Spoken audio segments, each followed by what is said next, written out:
All right, it's time for us to get into our next panel for the day, and that is Cities Re-Energizing Themselves for a Smarter Mobility Africa. So this panel discussion is going to be moderated by Frederick John, and he is the Senior Consultant at Nickerman Strategic Advisors from the UK. And I think I have you there. How are you doing, Frederick? Hey, hello, Kriya. I'm very good. Thank you very much. Thank you for the introduction. Great to have you with us. All right, so you were going to be leading this panel, so please take it away and you can introduce us to the panelists as well. Thank you very much. Well, ladies and gentlemen, good morning, good afternoon, good evening, wherever you are. Let me tell you one thing. Today, we are lucky, or at least I feel very fortunate to run this panel with three highly experienced people that are, each one of them, making a fantastic impact for a smarter mobility world. During the next 30 minutes or so, we'll shed some lights about the impact of the COVID-19 pandemic on the current and future smart mobility development in African cities. After the discussion, we will welcome questions from you in the audience, but feel free to react as we speak. It's always fun to read after the discussion what are your thoughts about the insights that will be delivered. So without further delay, let me introduce our three speakers. And the first one is Ms. Sheila Watson. Sheila is the Deputy Director of the FIA Foundation, a UK-based charity which committed to promoting safe, sustainable mobility across the world. She is also the Executive Secretary of the Global Fuel Economy Initiative, which seeks to support the development of fuel economy policies across the world. Welcome, Sheila. Our next speaker is Mr. Hiten Parmar. Hiten stands as a lead executive thought leader and industry expert. He is the director of South Africa's National Electric Mobility Program.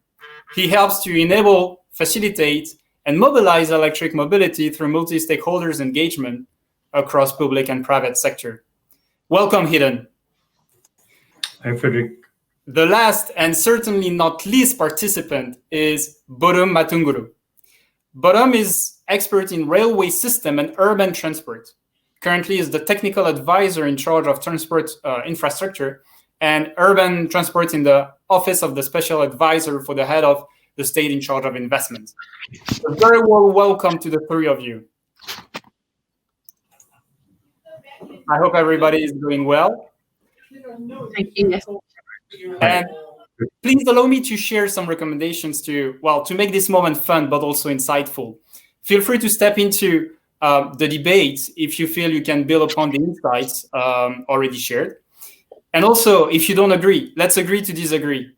Finally, let's make sure that everyone has a fair amount of speaking time. So please do not be mad at me, but I'll be the timekeeper for this discussion. And I know this role can be sometimes quite unpopular.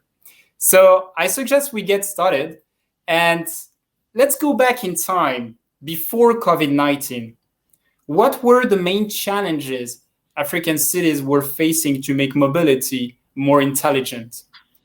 Sheila, would you like to start? Yes, thank you. Thank you, Frederick.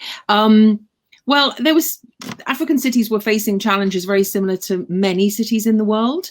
And as you introduced me at the beginning of this session, the organization I work for, the philanthropy I work for, has a particular focus on some of those issues, most particularly the safe movement of people and the clean and efficient movement of people. So I think on those sides, in those areas, the sorts of challenges being faced were the vast number of roads that have no footpath, no safe means by which people can move in African cities. About 84% in low and middle income countries of roads have nothing like that.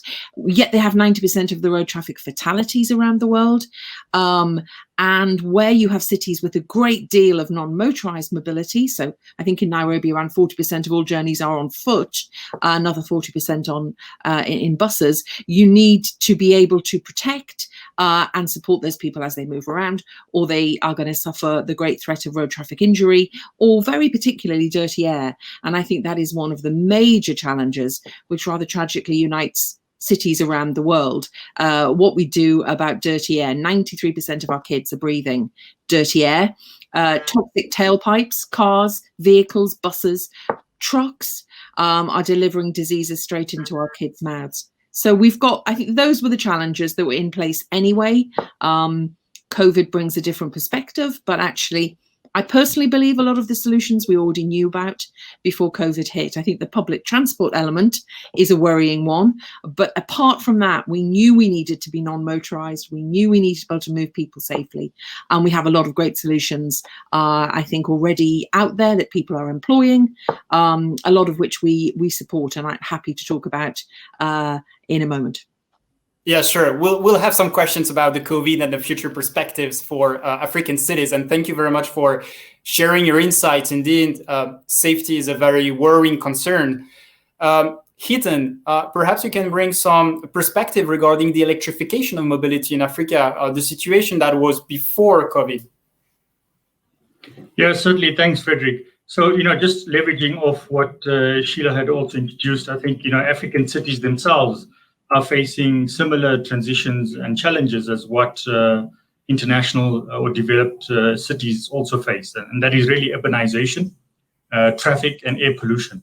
And alongside that, part of the developments in cities and countries, developments in their scenarios have been along the policy environment. And through that, they've, through political will, as much as we would want to advocate for more, they've certainly given some insights or developments into leadership from national government and also from local government in terms of addressing these challenges from spatial planning and transport. In the interest of today's theme of event, that's certainly where we speak to.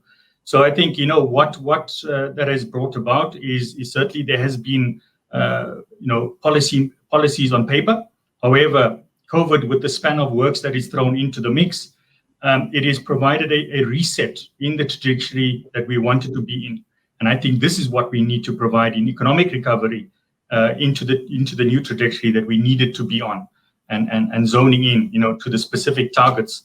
Majority of countries have a vision towards 2030, and let's start planning that. And that's certainly within South Africa in the National 2030 Development Plan, on where we see a low carbon resilient economies and communities on that. Yeah, very interesting, Hiten. And indeed, COVID-19 is proposing a sort of grand reset, not only in Africa, but around the world. But not only a reset, but also, adding new challenges, I guess, to cities around the world. So what are the specific issues that the pandemic brings to African cities compared to the rest of the world? Perhaps, Sheila, you want to start? Well, I think picking up on the areas that we've both touched on as being really significant, I think there are both significant challenges and significant opportunities within African cities. I mean, the challenges are around resources, I think, around available resources. Certainly, I've had it put to me that many cities, not just in Africa, but in the rest of the low and middle income parts of our world, are struggling to deal with the issues of the pandemic, leave aside anything, as it were, additional to that.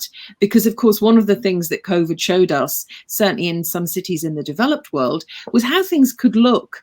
It was an extraordinary experiment in not driving our cars all day, every day, and seeing that air could be clearer.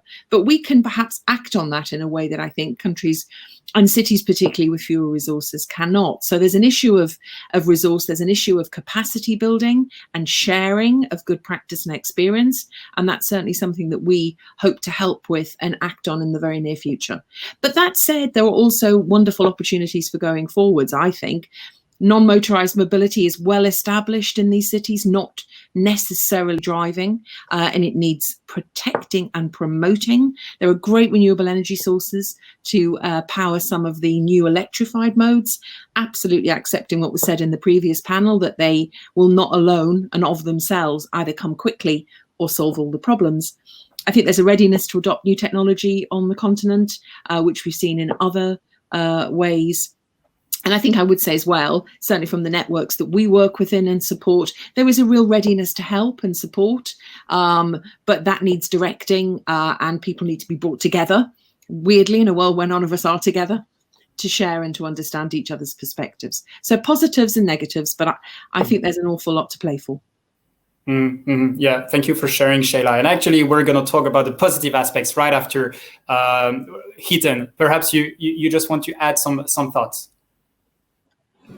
Yeah, certainly, and resonating what Sheila had said. So I think, yes, there are challenges with the resources, but if we look at that, technologies provided that opportunity to fast track and leapfrog in Africa, for example. So when we look at electric mobility, there's the opportunities of microgrids, so renewable energy and coupled with storage to provide energy security on that.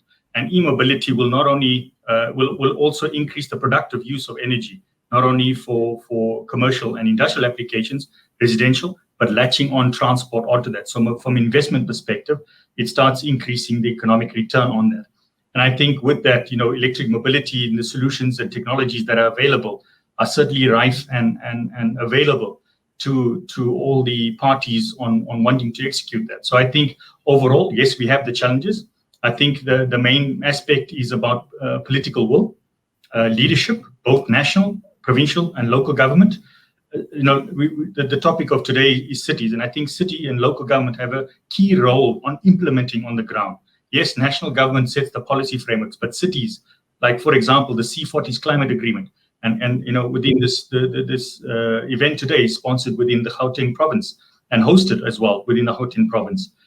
Two of the cities are signatory to the C40's agreement, and through that is really political will in addressing sustainable mobility going forward. And just that's one aspect. And I think taking all of these things together, and when we speak about financing, I think the earlier sessions highlighted the financing is there. We need to look at it inclusive of embracing the challenges. We need to bring on the right partners and also balance gender equality and social inclusion into these sort of frameworks to make sure that the transition is sustainable. Yeah. Inclusion and sustainability, of course, very important topics. I'd like to go back to what you said, Hiten. It's quite interesting about the relationships between the private companies, the public authorities, these networks of different cities. How does it work for African cities? How COVID-19 has, if it has, impacted these relationships between cities and between private and public partners? That's always it's part of a stumbling block that we face because yes, policies are there. The question is implementation. How where is the implementation? And that is both private sector and public sector to come on board. But Sheila touched on a very important point: capacity building. So while we see this transition of mobility and energy that we need to all of us embrace on, we get told in like today's forums, the opportunities are there. The question is how, and that is the critical component of capacity building, knowledge development. Within this space, there's new technologies. How do you understand renewable energy? How do you understand mobility? Then there's batteries, there's charging infrastructure, there's new consumer behaviors. There's a lot to understand on that. And that's certainly within the role for ourselves as uYilo, as the national program, in trying to advocate capacity development and driving both knowledge within the capacity of the industry and government, so we can collectively and cohesively co-create this future that we want. And that is what important is really working together. And the critical component is making sure that we're all on the same page. And we can only do that if we all together, have a clear understanding of where we need to go and have the supporting backing of capacity. Sheila, perhaps the perspective of the FIA Foundation? Well, I couldn't agree more. I think that, what Hiten just said is absolutely right. It's interesting, when you look at the history of the cities of our worlds, very often they've been shaped by pandemics. I discovered this just myself doing some reading. And again, it's a developed world example, but it applies in different places too, I believe. That, Paris was rebuilt because of a pandemic. The London main thoroughfare was developed to cover a sewer because of dirty water, because of a pandemic and illness. So these are moments of opportunity, but I mean, Hiten's completely right. They depend on bonds, I think, of trust and mutual respect between the different sectors. No one can make things perfect for any one group within these partnerships. Everyone has to take a bit of a risk, I think, and be prepared to do that and be prepared to work together.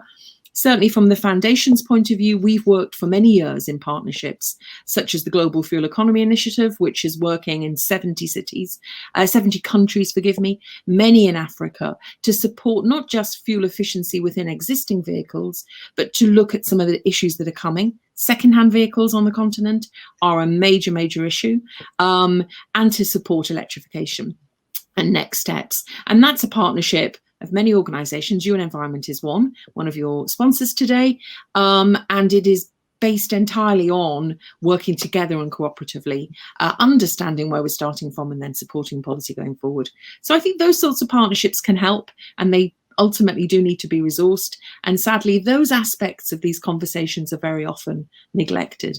We very often talk about finance, we very often talk about infrastructure, we talk about the elements, but we sort of forget the really basic nuts and bolts of how you actually enable a group of officials or civil servants in one country to come together cooperatively with other people, for example. Very true, and I guess it's not a unique challenge that is related to Africa, but other regions around the world are facing this challenge to get everybody around the table and get some agreements. Very interesting. So we've just talked about the how can we implement it through the partnerships and so on. Now I'd like to focus on the what. So the what are the mobility services and intercity modes of transport. And I'd like to understand how can cities take advantage of the current crisis triggered by the pandemic. Perhaps, Hiten, you want to start? Yeah, so I think COVID has thrown a major spanner in the works. So if you look at public transport, the existing infrastructure and supporting services that are available within cities has been disrupted. The majority of the revenue that they're getting from bus transport, for example, has been disrupted. So how do we move and try and embrace the transition and sustainability on that? So I think, it is a challenge alongside that, but then we need to look at what technologies are available. How do we, improve mobility within cities, address the circumstances of COVID and the virus spreading, but, try and drive sustainability. And then that's when we look at multimodal systems, shared mobility, and micromobility. I think those are the things that come into play. I think each city has its unique challenges, certainly Africa from road infrastructure. So, yes, we've got these great solutions, but in certain African countries, road infrastructure is poor. There's potholes, there's other infrastructure. So while these sort of things, I certainly believe that there has been, while these solutions are available for mobility, we need to look at solutions specifically on mobility that will be rugged enough to meet the African terrain and the users in Africa in that. So that needs to be specific. We can't really take something that's working in Asia or Europe and bring it into Africa. Yes, it can be, but we need to be relative of the operating environment in Africa. And that is really where, pilot projects come into it and de-risking these sort of projects and making a success out of it. So I think that's where we need to be in terms of looking going forward, is looking at what technology is out there, what are the challenges of the city, and how do we move forward? Because yes, I think COVID has implicated that, but there are a number of solutions in terms of what we need to do going forward. Okay. Yeah. Thank you for sharing. And I'm sure, Sheila, you have some additional insights to share with us. Well, I would only add that I think that COVID has presented an extraordinary set of circumstances in highlighting some of the issues that we were concerned about around mobility anyway. I mean, it's certainly shown how incredibly important mobility is, as if that needed showing and stating, but it has, where movement is part of the spread of disease, it's shown that, but also it's shown how important it is that we can move with good distance and in safety, in fresh air, and in a situation where the means by which we're moving is not actually exacerbating potentially the disease itself. So, again, dirty air, super important. So I think it's cast a light, it's given a greater impetus perhaps to some of the issues we were already concerned about. And I think in a good way in many ways, because I think, again, we cannot simply state what's happening elsewhere as being directly relevant in Africa, but we've been supporting a great deal of work in Africa on improved infrastructure through our Share the Road programme, which again is a UN Environment supported initiative, through our International Road Assessment programme, which actually star rates roads for safety and for their environmental suitability. And then for us, incredibly importantly, around schools, because children are suffering in very many ways during this pandemic, and one way is the disruption of their education. But we already know, as I said when we started, how very susceptible they are anyway to the impacts of poor air and to the potential for road traffic incidents. So we think it's super important to focus in on things like their journey to school and make sure, and we've done this working with IRAP and Amend in Botswana, in Tanzania, make sure school design and the roads around schools are as safe and clean as they can be through various things such as speed limits and exclusion zones for vehicles and so on. So there's a great deal of detail in these programs. It's all there to be shared. But I do think COVID has given us an opportunity to really kind of ramp up our efforts on the sustainable mobility side. Okay, ramp up. I'm going to keep this word for the next question. And I also would like to go back. I think we all agree that we cannot stress enough about the fact that each city is individual, has unique challenges, but they are also, I would say, opportunities and challenges that are, common across Africa. So I'm thinking, for example, about the young and growing population, the exceptional network of minibus taxis, the eagerness for mobile technology, or the vibrant startup network. And I think here this event today is quite relevant to have a feeling of this network. So, simple question, but I think difficult answer. Can African cities leapfrog mobility developments? If yes, what types of services and why? And if no, well, why? Who wants to start? Hiten. Yeah, I can give it a go. Yeah, so that's fine. So I think, it's always a case of, yes, those are the opportunities. But you look at Africa, for example, Rwanda, Kigali, for example, and the commitment in terms of unlocking the green economy and what they've been doing. So a very interesting pilot project that Volkswagen has done there, with their setting up their plant and introduction of mobility and embracing the future. They've deployed a fleet of electric Golfs as a pilot project, providing, and with that is an app, to interface into public transport, So there is bringing new technology into the environment, into Africa, and embracing new mobility on that. So I think, in that sort of context, there is opportunities. The supporting infrastructure is there on charging infrastructure and supporting systems. So, that's, again, a focused project from a pilot, and showcasing and exposing the communities and the public and the cities to the technology. So all of that is all embraced for new technologies, because let's not forget, Africa leapfrogged the telecommunications market extensively. Fixed line communications were just flat, and they introduced mobile technologies. Some people said, where is that going to happen in deep dark Africa? But it exponentially grew. So let's not forget that. And using that example is what we need to look at mobility and what we need to look at for energy. So I think those two things coupled together will certainly provide the opportunities going forward. Mm-hmm, mm-hmm.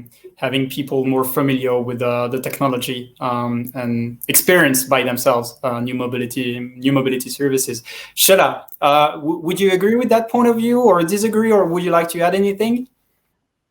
Well, I agree. I mean, I think that Hiten makes a really strong point about the accessibility of new technology and the preparedness to use it. And I know also there's a great deal of concern about cost, but, markets move quickly and costs change. And I'm sure similar things were said about mobile phones, which were and still are in many cases, or certainly the ones my children seem to want, very expensive.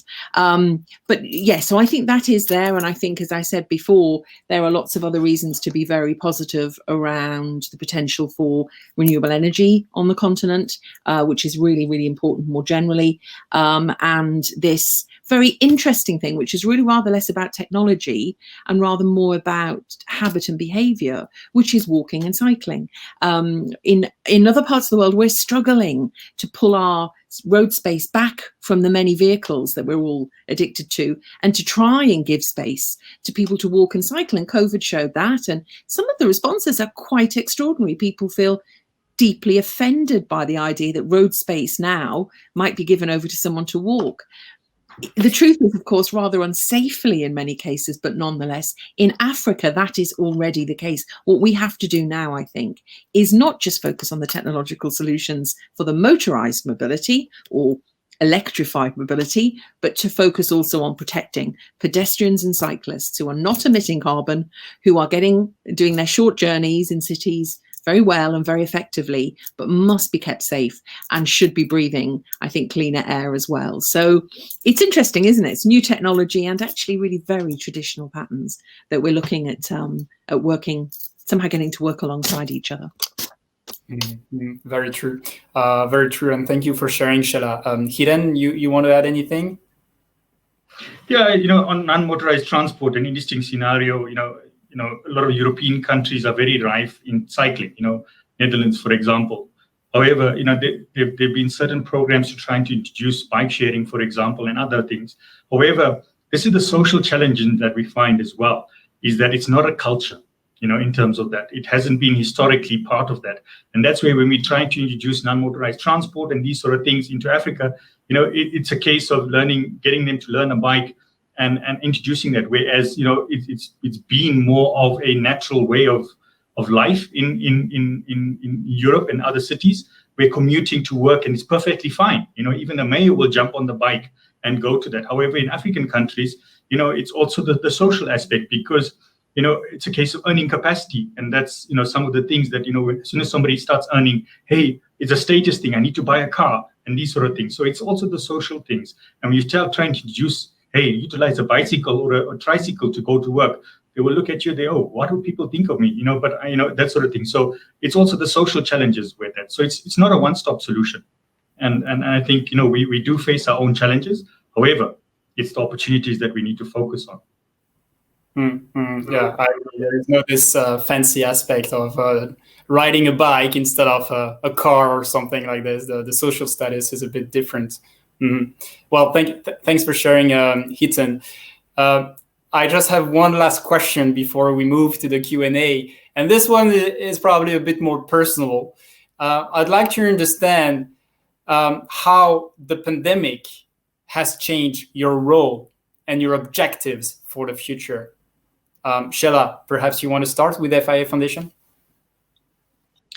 Yes, I mean, the foundation has engaged very actively in supporting very COVID-specific work around the world, from supporting some of the vaccine work right the way through to supporting activities in Africa around delivery of medical care. So we've done something very specific, but it's not our field. In our wider work around sustainable mobility, I think we all feel really reinvigorated, actually. I mean, we have a great program that we support, which tests the emissions of vehicles actually on the road. And for those of you who followed the Volkswagen scandal, you'll know there's a big difference, and it's not always, it's never a good thing. That program has supported real change in some European cities, and we're moving into Africa and Latin America. And that sort of independent, open evidence and data, I think, is crucial in going forwards, framing new solutions. And I take Hiten's point completely. There isn't a bicycle solution or a electric vehicle solution. There's always going to be a mix, and we mustn't deny people the opportunity to move around in order to secure the work and prosperity they need. That's not what it's about. But at the same time, we do have to take account of all of those other disbenefits, which are, grossly affecting families as well, like the dirty air that their children are breathing. So for the foundation, I think it's been quite reinvigorating. Personally speaking, I have not had to travel to lots and lots of conferences, which has made a big dent in the CO2 emissions and footprint of our organization.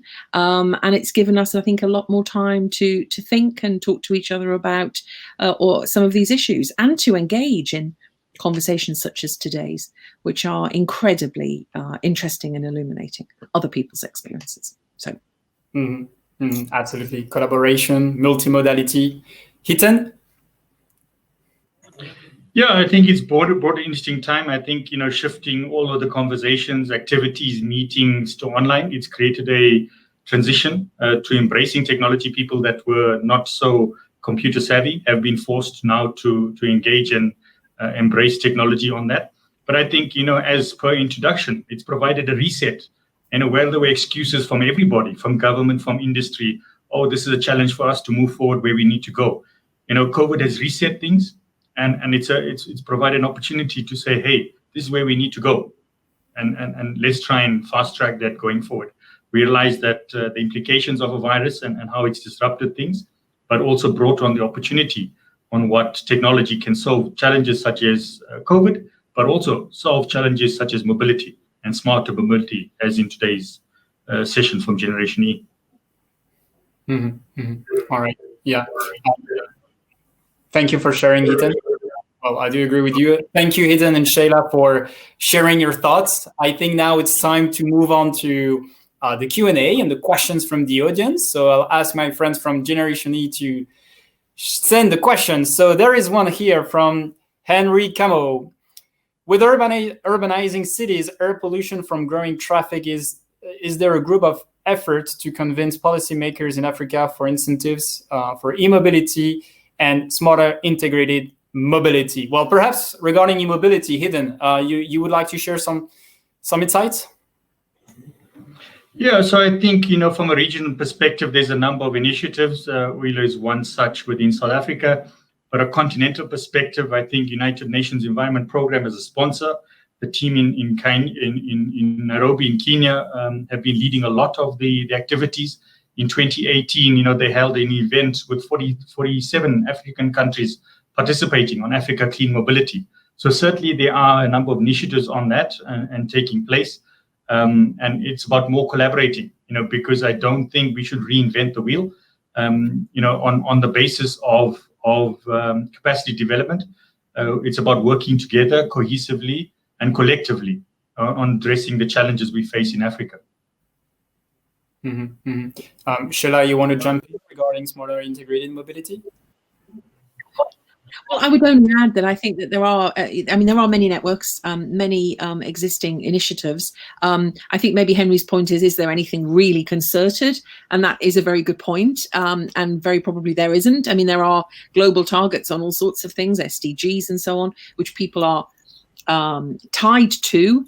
But whether or not they're really creating the push, that's a really fair question, I think.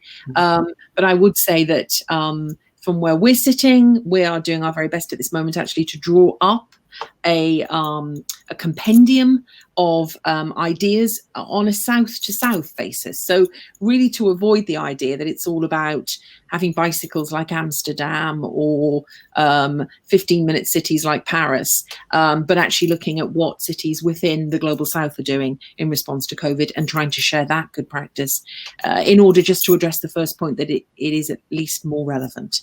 So that's something we're working on. It's not going to solve all the problems, but it's a contribution.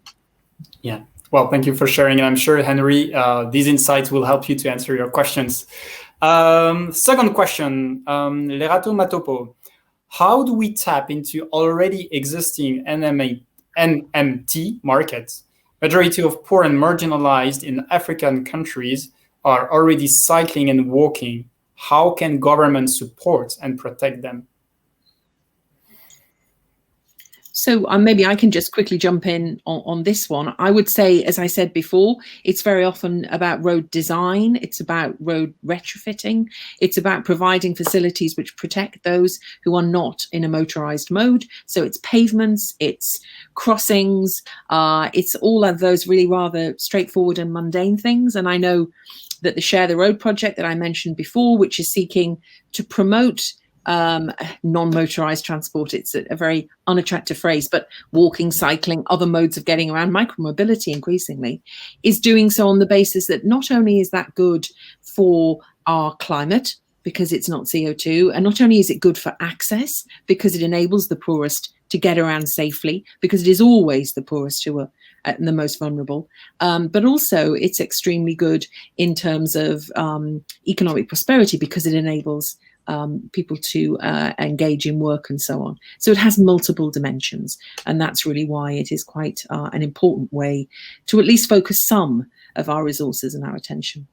And it's not a fight really between vehicles, because after all, we're all in one of them at some point. When we get out of our car, we walk somewhere. When we catch a bus, very often we walk quite a distance. We've all got to learn to see ourselves as multimodal rather than I'm a car owner, I'm a cyclist. You know, that just doesn't help the debate. Yeah, that's true. We all live in the same ecosystem, and we need to get accustomed to it. Yeah, thanks for sharing. And Hiten, do you want to add anything? Yeah. So I think Sheila, got that quite spot on there. But I think it's around infrastructure development, in terms of supporting. And the key question is how can government support them and protect them? It's about supporting infrastructure to guide the transportation and movement of people. The other component that's critical is about urban planning and spatial planning. In South Africa, for example, the historic developments of the country have created some spatial disintegration of communities, and that's also faced some of the challenges. So we need to look at that collectively. How do we transition in this space? And also within other cities in Africa, as they develop and expand from an urbanization perspective, is that all of the city development are taking that into consideration. If you look at the traffic, for example, Kenya, Nairobi, in Uganda, in Zambia, Zimbabwe, the traffic is horrendous. And that is really, how are you going to drive effective modes of mobility and smart mobility if this planning is not done properly? A road is built and then it's a problem. They start addressing the challenges of congestion and everything else. But it really needs to be a proper planning exercise. And so when those investments get done into roads, it is planned appropriately for the right technologies and to address the challenges of future growth of cities. Because it's not a case of building a road today and there's a problem in 6 months' time and rebuilding a road. It certainly doesn't work on that. So I think it's critical that the planning is done correctly and on the right basis of what is today available. Yeah, planning, very key topic. Another question today. What about problems with electric power in some African countries such as Sudan? How they are going to affect the adaptation of such tech? Who wants to start?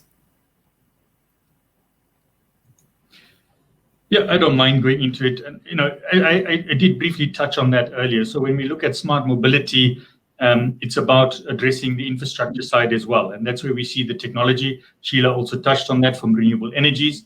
The technology is there. The pricing point of view on solar and storage has radically come down, while the efficiencies have radically gone up. So I think it's critical that that starts to get looked at. That the East African countries have quite rich reserves of hydroelectric power.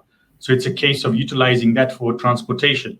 When other African countries, for South Africa, for example, predominantly coal generation on that, and there's a context of how will electric mobility be embraced in terms of that. However, there are studies that showing that already with introduction of electric mobility, there is an offset of carbon emissions with that.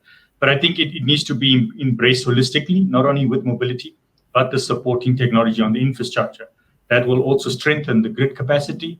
It will also decarbonize the electricity whatever region that is, and also couple that and bring an economic model as well from an investment perspective, from independent power producing that will then support electric mobility.